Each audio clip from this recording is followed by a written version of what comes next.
السلام علیکم، welcome to my poetry ghazal and story channel. آپ سب کو میری طرف سے بہت بہت رمضان الکریم مبارک ہو۔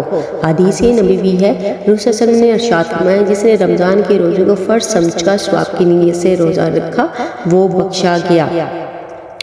رسول صلی اللہ علیہ وسلم نے ارشاد فرمایا، 3 آدمی کی دعا کبھی رد نہیں جاتی، عادل حکمران، روزہ دار حتیٰ کہ روزہ افطار کر لے، اور مظلوم کی۔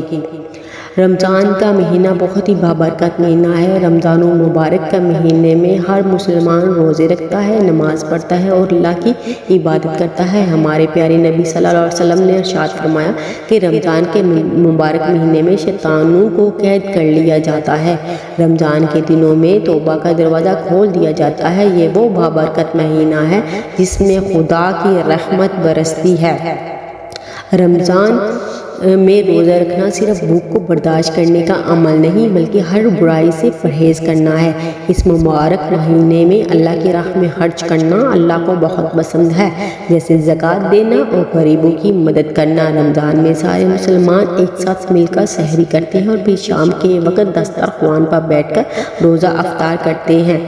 ہر مسلمان کے لیے رمضان کے 30 روزے رکھنا فرض ہے۔ حدیث شریف میں آیا ہے کہ رمضان کے مبارک مہینے میں دوزخ کی آگ کو بجھا دیا جاتا ہے۔